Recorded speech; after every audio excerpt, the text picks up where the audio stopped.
大家好，又係我 Testing Mama， 今日同大家玩煮飯仔。我哋邀請咗 Cooking Mama 上嚟教大家煮翻幾味 BB 餐。Hello， 大家好。今日我哋會煮啲咩呢？今日咧就會教大家整呢個4蔬薯蓉啦，同埋車厘茄三文魚粥嘅。哇，聽見都流晒口水啊！快啲開始啦！咁呢度就會有薯仔啦、紅蘿蔔、粟米、椰菜花同埋西蘭花嘅。今次咧我哋就會用呢一部 Baby Move 嘅 Neutral Baby 嘅食物調理機啦，嚟準備呢一個薯蓉嘅。咁我哋而家咧就倒350ml 嘅水落去，可以放啲食物落去啦。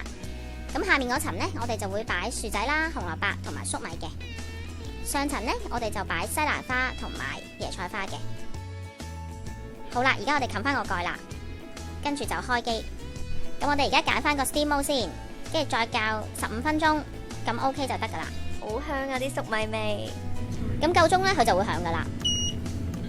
咁 OK 就得噶啦。而家呢，我哋就打開個蓋，等佢攤一攤先。好啦。而家可以將所有材料咧就倒入呢個攪拌機度攪勻佢噶啦，記得咧就倒埋上面滴落嚟嗰啲精華落去，咁就咧唔使加水啦。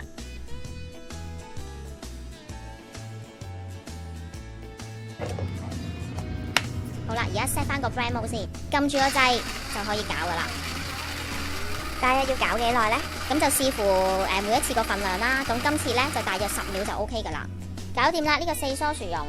6個月大嘅 BB 咧都可以食噶啦。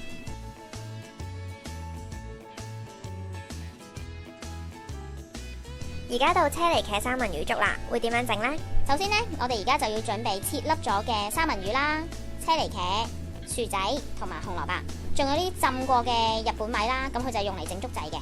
咁而家咧，我哋就放入去蒸15分鐘先。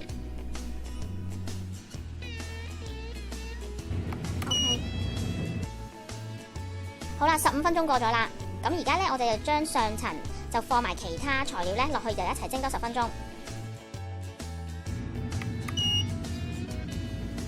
夠鐘啦，咁我哋睇下啲食物先。上層嘅材料咧都熟晒啦，咁我哋可以見到咧上面嘅汁咧其實係滴咗落去碗粥度噶咯。咁我哋攤一陣之後咧，就將上層嘅材料咧就放入去呢個攪拌機度咧，就攪15秒，倒埋啲精華落去先。好啦，我哋可以開蓋睇下夠唔夠爛咯。OK 咧，我哋就可以倒出嚟咧，同啲粥一齊攪勻噶啦。小朋友幾大可以食呢個粥仔呢？9至12個月嘅 BB 咧都啱食嘅。